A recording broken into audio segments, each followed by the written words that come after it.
The first thing I want to share with you is this. The vocation, our vocation, is not like a mushroom,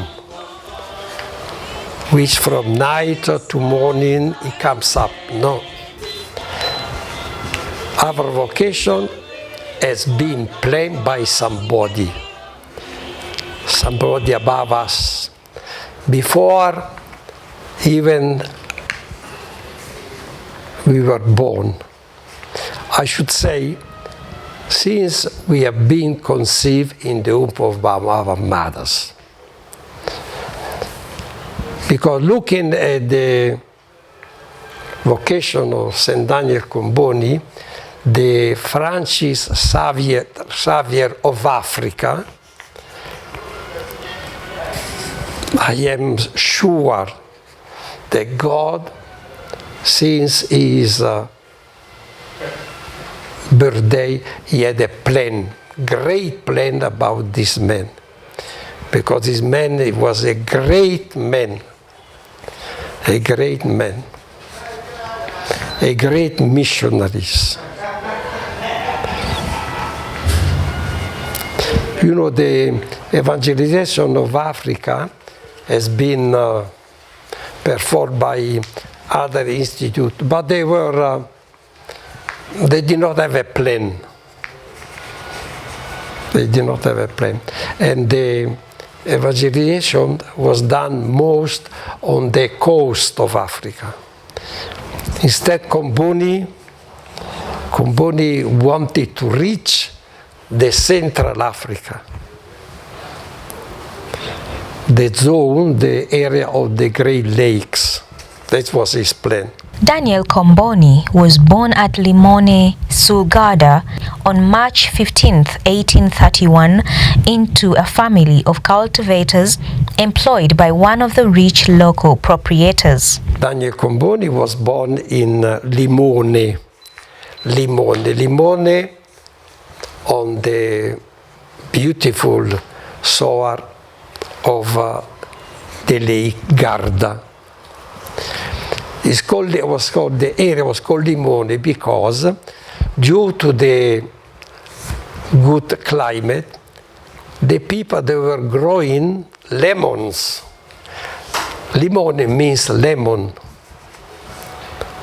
Baptized the following day, March 16, 1831, as Antonio Daniel, he was the fourth-born of 8 children, but the only surviving child of Luigi and Domenica. And his father was poor.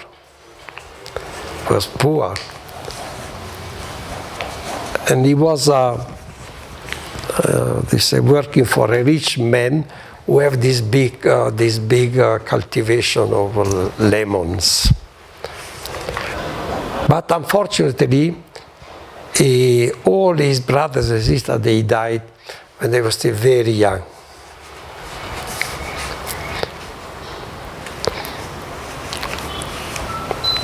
But since that childhood, Comboni has something in his vocation, his mind. All his other siblings died in their infancy, leaving him in a form of a very close unit with his parents. Rich in faith and human values, but poor in material things.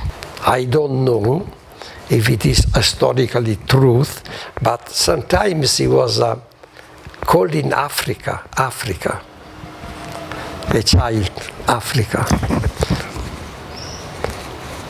So, as I said, the family was very poor, so they could not afford his education. So, Comboni went to Verona, where there was a priest called Nicola Mazza, Father Nicola Mazza, who was hosting and keeping a lot of children, poor children, very clever. So Comboni stayed there particularly for all his educations, scholastic education there in Verona. 8 years later, in 1839, Daniel received the sacrament of confirmation from the Bishop of Trent, Blessed Giovanni Nepomuceno Tidera.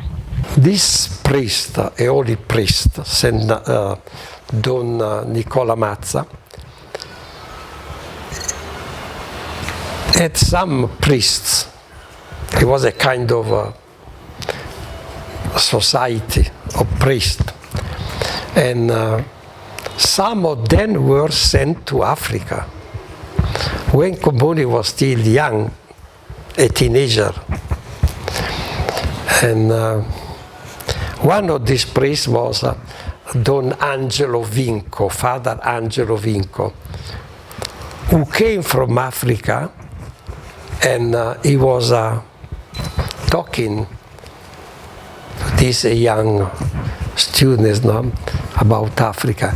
In that moment, Comboni started to have a very strong interest on Africa.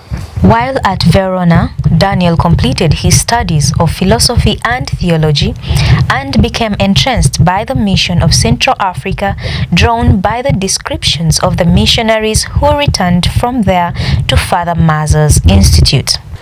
God is using instrument in some persons who approaching us. They are inspiring us. And Daniel Comboni was inspired by God, of course, through Don Angelo Vinco and some other missionaries of Don Nicola Mazza. After successfully completing his studies for priesthood in the year of the proclamation of the Immaculate Conception on December 31st, 1854, Daniel Comboni was ordained priest by Blessed Bishop John Tidera at Trent. In 1855, Daniel offered himself with such dedication to the care of the cholera victims at Butta Pietra in Verona that he earned a public commendation. Daniel Comboni, being the only son who survived, he was really suffering and shocked, because if he was supposed to come to Africa, who was going to take care of his relatives, of his father and mother? At a certain moment he went for a retreat, and one father, very good father, whose name I don't remember, after the retreat, he told Daniel Comboni, your vocation for Africa for me is very clear. There is no doubt that God is calling you to go to Africa. And when he left to come to Africa, his mother said to him, you go with my blessing. God will provide us. Father Daniel Comboni and 5 other missionaries of the Mazza Institute left for Africa on August 9, 1857, a journey of 4 months with a long halt in Egypt, where he took the advantage to make a pilgrimage to the Holy Land, to the place of Jesus' life and death. And Comboni was shocked by the situation of Africa, of people of Africa.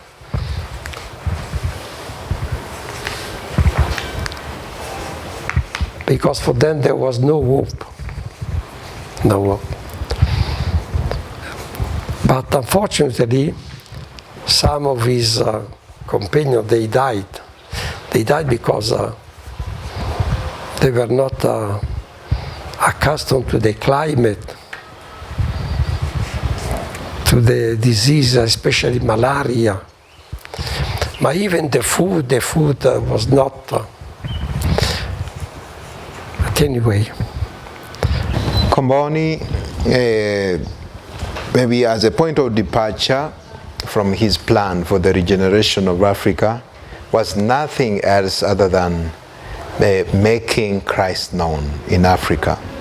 In a continent that many people of his time, in fact, the society of his time, but also the church, referred to as the dark continent. In fact, we would say it was a dark continent because we never had the light of Christ, of the gospel. So he comes and brings the light of Christ, which is a light that brings regeneration and freedom, liberation. And we can only imagine the situation in which Comboni was when he came to Africa. Africa characterized by slavery. He comes to liberate, and not he himself in a way liberating, but the message of the gospel, Christ himself present in Africa as a liberator, the one who brings a new life and begins a new phase for Africa. By June 17, 1859, given his state of health, Daniel Comboni was ordered to return to Italy, but being far from getting discouraged, Daniel felt an interior confirmation of his decision to carry on in the mission, remarking, "Africa or death."